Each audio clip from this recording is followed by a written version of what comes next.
एकादशी के दिन बन सके एक बेलपत्र, उस बेलपत्र के मध्य भाग में बीच वाली पत्ती पर लाल चंदन और दोनों पत्तियों पर पीला चंदन, नीचे वाली दोनों पत्तियों पर पीला चंदन, बीच वाली पत्ती पर लाल चंदन और दोनों पत्तियों पर पीला चंदन।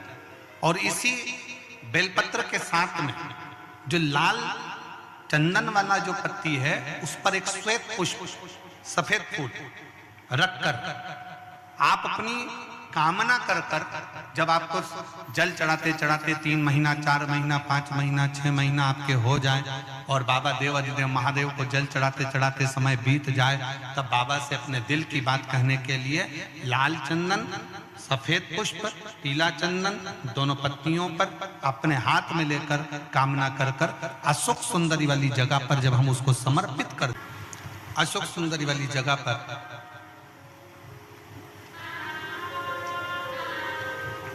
ये शिवलिंग जलाधारी और उसके सामने का जो भाग है उसके मध्य भाग में अशोक सुंदरी का स्थान। बस इसी स्थान पर बेलपत्र और श्वेत पुष्प, बीच वाली पत्ती पर लाल चंदन, आसपास की पत्तियों पर पीला चंदन और वो शिवलिंग की सम्मुख में जो अशोक सुंदरी का स्थान है वहां समर्पित कर। उस स्थान ये रोज नहीं करना, फिर ध्यान देना, कभी कभी 4-6 महीने निकल जाएं, 8 महीने निकल जाएं, 3 महीने निकल जाएं, 5 महीने निकल जाएं उस स्थान, और ये हमने एक बार नहीं बताया, इसको पहले भी वर्णन कर सकते।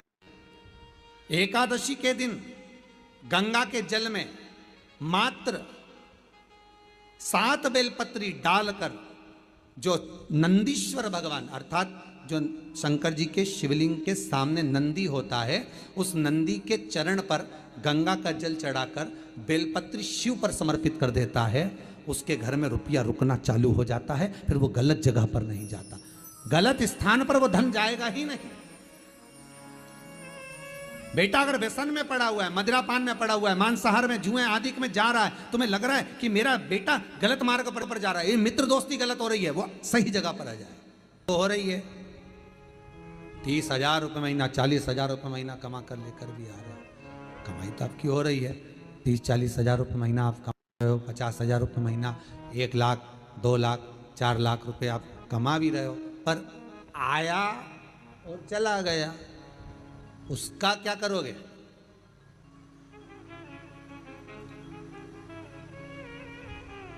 उसका करना क्या है?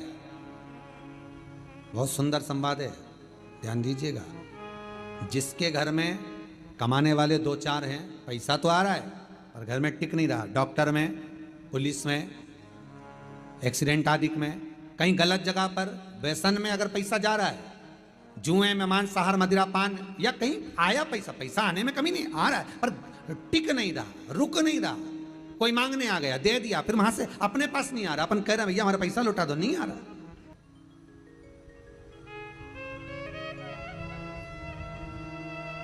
करना है एकादशी। कई लोग इसको धन के लिए भी करते हैं, संपदा के लिए, संपदा के लिए अर्थात जिसका व्यापार नहीं चलता, जिसके घर में पैसा नहीं आता, या नौकरी नहीं लग रही, या सर्विस नहीं लग रही, आप अप्लाई कर रहे हो, जगह जगह जाकर इंटरव्यू भी दे रहे हो और पैसा नहीं आता, तो उसके लिए भी प्रयास किया जाता है। पर उसके लिए यहाँ पर जो धन के लिए करते हैं, उसके लिए विष्णुपदी के लिए करते हैं। मतलब जैसे गंगा के जल में तुलसी के 11 पत्ते डाले जाते हैं। कितने पत्ते डालते हैं? 11 तुलसी के पत्ते डालते हैं, और उसको किसी भी नारायण के मंदिर में, राम कृष्ण शिव, शंकर नहीं, राम कृष्ण भगवान विष्णु, दत्त आदि जितने नारायण के मंदिर हैं, उस मंदिर में किसी भी पात्र में, एक छोटे से पात्र में उसको भरकर रखी आते हैं महाराज, उससे भी जॉब, सर्विस, नौकरी में सफलता प्राप्त हो जाती है। परंतु वो भी एकादशी को ही होता है। कुछ देर तक पात्र को रखा जाता है, फिर वही पात्र का जल किसी भी वृक्ष के नीचे डाल दिया जाता है, उससे भी नौकरी के लिए फायदा मिलता है। गंगा का जल कोई साधारण नहीं। पैसा, धन ज्यादा आने लगे तो पत्नी को कहना चाहिए कि देखो थोड़ा बहुत मेरा मन है, शिव महापुराण की कथा हो जाए या फिर कहीं सत्कर्म में लग जाए, कहीं ब्राह्मण भोज, साधु भोज, सन्यासी भोज, गुरु जन में, संत जन में, साधु जन में, तपस्वी जन में कहीं लग जाए। ये धर्म पत्नी, जहां धर्म जुड़ा हुआ हो वो धर्म। महाराज कुछ तिथियां होती हैं, जिन तिथियों में अगर आप रोज गंगा का जल शंकर को नहीं चढ़ा सकते तो शिव महापुराण कथा कहती है, स्कंद पुराण कहती है, विष्णु पुराण कहती है, गर्ग संहिता कहती है, गीता पुरुष गोरखपुर का कल्याण का गंगा अंक कहता है कि कुछ तिथियां भारत की भूमि पर ऐसी वर्णित है जिन तिथियों में भी गंगा का जल हम शिव को अगर एक बूंद भी समर्पित कर रहे हैं, गंगा का जल मात्र एक आधी चम्मच भी, आचमन जितना भी अगर हम शिव को समर्पित कर रहे हैं तो उसका सुख आनंदित है। जैसे पंचमी तिथि, नवमी तिथि, दशमी तिथि, एकादशी, प्रदोष, पूर्णिमा, अमावस्या, ये तिथियां हमारे यहाँ जो दी गई हैं, इन तिथियों में अगर हम गंगा का मात्र थोड़ा सा जल भी अगर जल के पात्र में डालकर गंगा जी का जल थोड़ा सा भी शिव के पास लेकर जा रहे हैं तो ये एक भाव अपने भीतर होना चाहिए कि आप केवल गंगा का जल साधारण शिव मंदिर में समर्पित नहीं कर रहे हो, आप गंगा का जल भले अपने घर से लेकर जा रहे हो और थोड़ा सा भी जल ले जाकर अगर शिव को समर्पित कर रहे हो तो तुम्हारे भीतर ये भाव होना चाहिए कि मैं गंगोत्री से जल भरकर सीधे रामेश्वर में ले जाकर गंगा के जल को समर्पित कर रही हूँ। श्रावण के महीने में या अन्य महीने में आप शिव को समर्पित कर रहे हैं, ये आपके भीतर एक भाव उत्पन्न होना चाहिए। एक बात आपको कही थी गुरु महिमा में कि घर से जब निकला करो ना तो भगवान देव अधिदेव महादेव का नाम लेकर श्री शिवाय नमस्तुभ्यम। घर से जब निकलो, कोई कार्य के लिए जा रहे हो तो आप श्री शिवाय नमस्तुभ्यम का स्मरण कर कर जाइए। आप किसी काम के लिए आगे बढ़ रहे हो, श्री शिवाय नमस्तुभ्यम का स्मरण कर कर जाइए। जिस समय आपके मुख से श्री शिवाय नमस्तुभ्यम का स्मरण हो जाए या शिवलिंग का स्पर्श हो जाए या शंकर का अनुमोदन कर कर ओम नमः शिवाय बोलकर या राम बोलकर, कृष्ण बोलकर, शिव बोलकर, आपके भीतर जो रमा हुआ है, आप राम को मानते हैं आप राम को माने, हम मना नहीं करेंगे। आप कृष्ण को माने तो कृष्ण को माने, हम मना नहीं करेंगे। आपका दिल जिससे लगे, आपका चित्त वृत्ति जिससे लगे, और उस पवित्र भूमि में ना जाने कितने साधक, कितने साधु, कितने तपस्वी, कितने संत, कितने महात्मा, कितने जोगी, कितने सन्यासी, कितने ब्राह्मण जन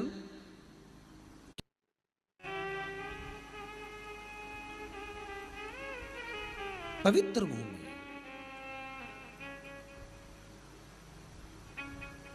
और उस पवित्र भूमि में ना जाने कितने साधक, कितने साधु, कितने तपस्वी, कितने संत, कितने महात्मा, कितने जोगी, कितने सन्यासी, कितने ब्राह्मण जन, कितने विद्वत जन इस भारत की भूमि पर भ्रमण करते रहते हैं, तप साधना करते रहते हैं, उपासना करते रहते हैं, मंत्र जाप स्मरण करते रहते हैं। और जब उनका मंत्र जाप का फल इस भूमि पर प्राप्त होता है तो यहाँ की जो रज है, यहाँ की जो धूल है, यहाँ की जो माटी है, वो सुख का अनुभव करा देती है, एक आनंद का अनुभव करा देती है। श्री भागीरथ बाबा गंगा जी को लेकर आए।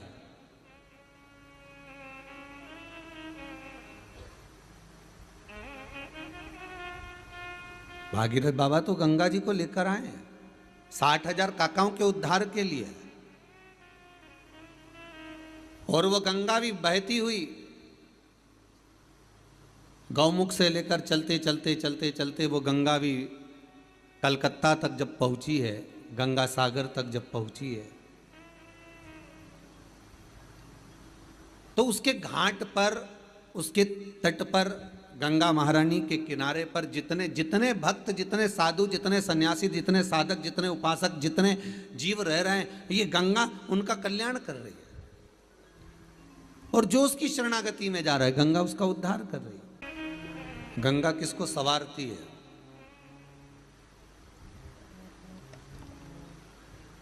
किसी ने कहा कि प्राण छूटे और गंगा जी में ले जाकर अस्थियों को छोड़ दो तो गंगा मोक्ष देती है। विष्णु पुराण में, गर्ग संहिता में, देवी भागवत में, शिव महापुराण में, स्कंद पुराण में लेख लिखे हैं कि गंगा जी ने शंकर जी से वर मांगा था कि मेरे जल में जब तक जीव की अस्थियां पड़ी रहेंगी तब तक वो जीवात्मा वैकुंठ का भोग भोगेगी।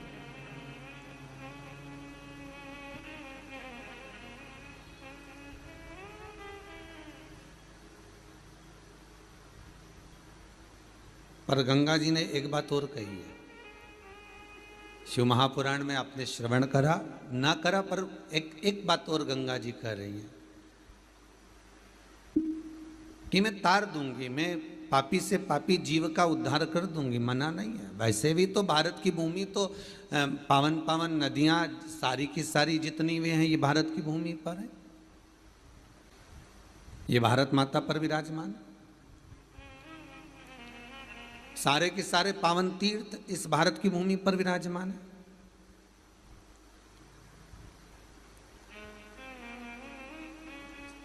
पुण्यमय नदियां, पुण्यमय तीर्थ, पुण्यमय तालाब, सरोवर जितने भी हैं ये सब इस भारत की भूमि पर हैं। गंगोत्री में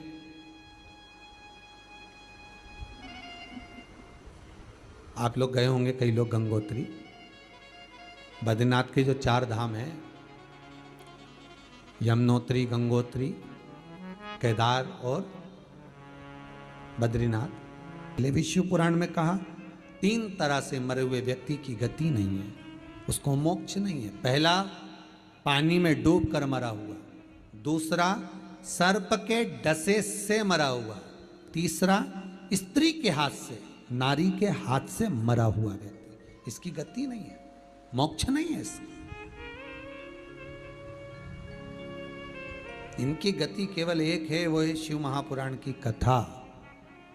अगर कोई पानी में डूबकर मर भी गया है, उसके परिवार का, उसके कुल का व्यक्ति अगर एक बार शंकर की कथा भले यहां आकर ना सुने, टीवी के सामने भी बैठकर सुन रहा है। एकादशी के दिन शंकर भगवान को चावल का दाना चढ़ाना चाहिए कि नहीं चाहिए? किसी ने पूछा कि चावल का दाना एकादशी पर भगवान शंकर को चढ़ा सकते हैं, चावल का दाना शंकर जी को चढ़ाते क्यों है, पहले तो वो समझ लो। बेलपत्री का तो महत्व आपको बार बार बताया कि बेलपत्री शिव जी को क्यों चढ़ाई जाती है, कहीं रोग के लिए, कहीं बीमारी के लिए, कहीं किस कार्य के लिए, कहीं कोई कार्य के लिए, कहीं कोई कार्य के लिए। चावल का दाना अगर हम शंकर भगवान को चढ़ा रहे हैं तो क्यों चढ़ा रहे हैं, उसका कारण क्या है? चावल का दाना शिव को चढ़ाने का केवल एक कारण रहता है कि चावल को अक्षत कहते हैं। अक्षत का मतलब होता है अक्षय।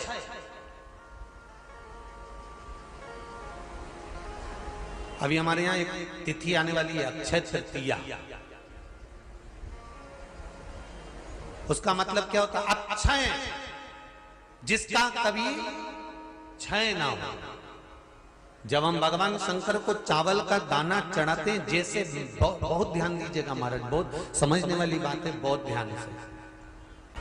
चावल का दाना हमारे मस्तक पर तिलक करने के बाद पंडित जी क्यों लगाते हैं कि भगवान जैसा समय आज चल रहा है, आप पूजन कर रहे हो, पाठ कर रहे हो, दान कर रहे हो, पुण्य कर रहे हो, सत्कर्म कर रहे हो, भजन कर रहे हो, मेरा देव अधिदेव महादेव, मेरा नारायण, मेरा सत्यनारायण भगवान, मेरा राम जी, मेरा विष्णु जी, मेरा भागवत मैया, मेरी रामायण मैया, ब्राह्मण मस्तक पर तिलक लगाने के बाद चावल इसलिए लगाता है कि जैसा समय आज चल रहा है, भगवान तुमको ऐसा ही समय बनाकर रखे और तुम ऐसे ही 4 चांद लगाते रहो, दान पुण्य संकीर्तन करते रहो। इसलिए मस्तक पर चावल का दाना लगाया जाए।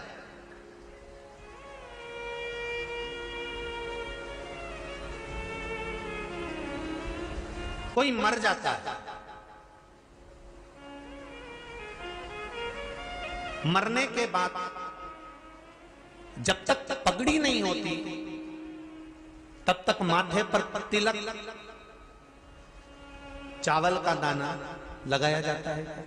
जम के बोलो जरा, नहीं लगाते। किसी पंडित जी से पूछो, ब्राह्मण देवता से पूछो, ब्राह्मण देवता ये कोई मर गया, और हमारा तो नियम है कि हम सिर पे तिलक लगाते हैं, चावल लगाते हैं, या पंडित जी से हम तिलक लगवाते हैं, मंदिर जाते हैं तो मंदिर में जाके तिलक लगवा के हम चावल का दाना लगवाते हैं। क्यों नहीं लगाते? उसका कारण क्या है? जब किसी के मरने के बाद 10 दिन तक, 12 दिन तक मस्तक पर तिलक क्यों नहीं लगाया जाता? 10-12 दिन तक माथे पर तिलक या चावल क्यों नहीं लगाया जाता? उसका कारण है कि ये जो समय आया है, तुम्हारे यहाँ जो गमी हुई है, तुम्हारे यहाँ कोई मर गया है, तुम्हारे यहाँ किसी के प्राण छूट गए हैं, तो ब्राह्मण इसलिए तिलक नहीं लगाता आपको, इसलिए चावल का दाना नहीं लगाता कि ऐसा दिन भगवान अब ना लाए, इसको अमर ना करे, इसको अक्षय ना करे, इसको प्रबल ना करे।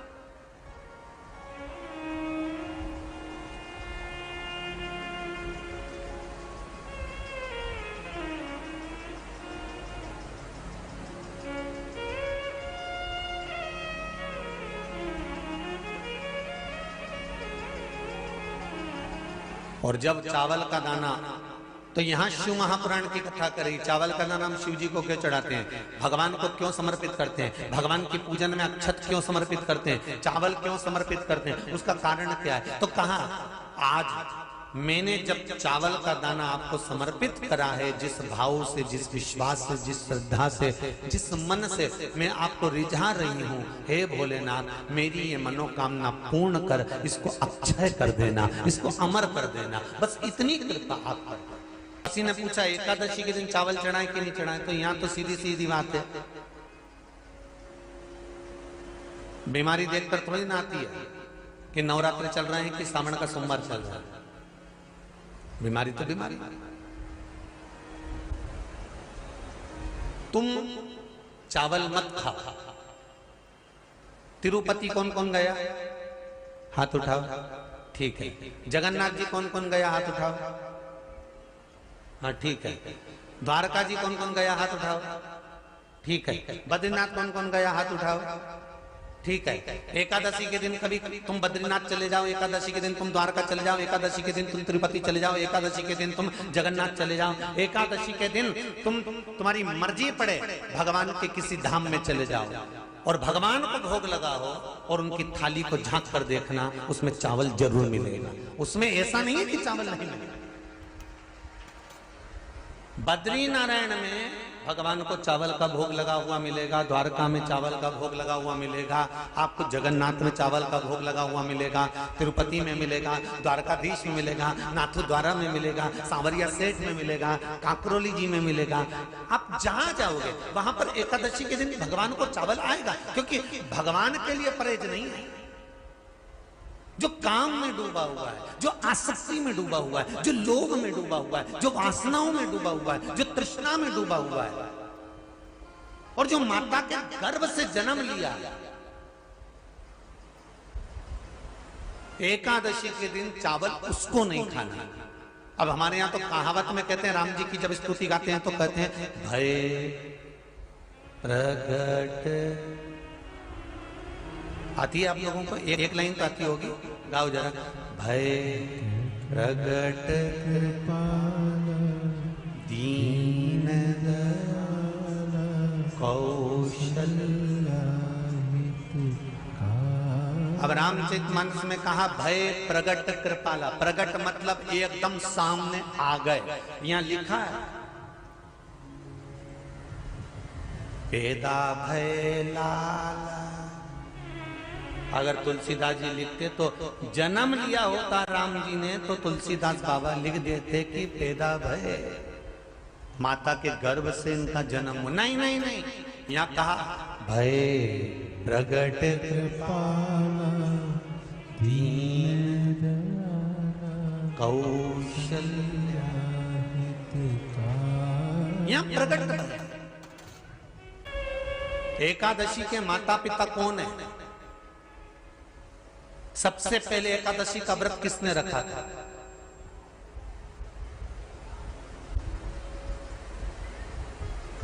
एकादशी का जन्म स्थान कहां है?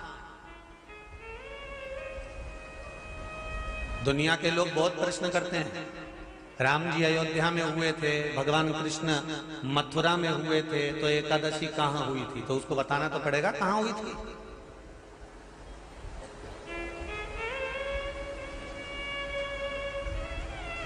उसमें हमने वर्णन किया कि एकादशी के माता पिता कौन है, एकादशी का व्रत सबसे पहले किसने करा, एकादशी का जन्म कहां हुआ, एकादशी को क्यों चावल नहीं खाते, एकादशी के दूसरे दिन चावल का दाना खाना क्यों जरूरी है।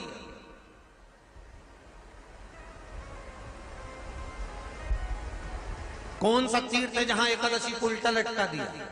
एक एक चीज का वर्णन स्कंद पुराण सब चीजों का वर्णन कर देते हैं। प्रत्येक तो यहां जो वर्णन आया कि आप मनुष्य जो माता पिता के गर्भ से, माता के गर्भ से जन्म लिया हो, संसार में जिसका जन्म हुआ हो और मृत्यु लोक में गर्भ की कैद में रहने के बाद जन्मा हो, उसको एकादशी के दिन चावल नहीं खाना चाहिए। महाराज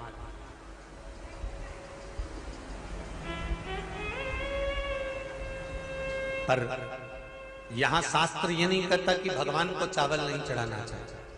यहाँ शास्त्र कहता है आप शिव जी को चाहे एकादशी हो, चाहे द्वादशी हो, चाहे प्रदोष हो, चाहे पूर्णिमा हो, चाहे अमावस्या हो, चावल का दाना आप भगवान शिव को समर्पित कर सकते हो। और ज्यादा नहीं, शंकर कभी ये नहीं कहते कि मुझे बहुत सारा चढ़ा।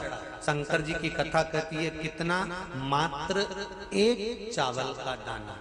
हम तो उनसे भी कहेंगे जो लोग कहते हैं ना कि हम आज हमारा सावन का महीना है तो आज हमें भगवान को 1.25 लाख बेलपत्र चढ़ाएंगे, तो कोई कहता हम 1000 बेलपत्र चढ़ाएंगे, तो कोई के हम 5000 चढ़ाएंगे, कोई के हम 50,000 चढ़ाएंगे। मेरा निवेदन केवल इतना है, तुम तो एक चढ़ा।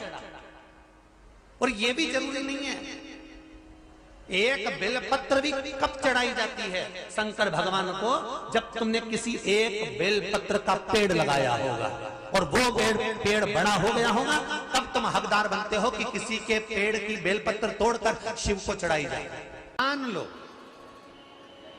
कोई व्यापार, कोई दुकान, कोई फैक्ट्री आपकी ठीक नहीं चल रही है, आप ठेला लगा रहे हो, सब्जी की दुकान लगा रहे हो, कोई दुकान खोल कर बैठे हो, कोई फैक्ट्री लगा कर बैठे हो, कोई व्यापार कर रहे हो और उस व्यापार में तुम्हें आनंद नहीं आ रहा, बहुत तकलीफ चल रही है, बहुत तकलीफ, सब कुछ करके देख लिया पर वो तकलीफ मिटी नहीं रही।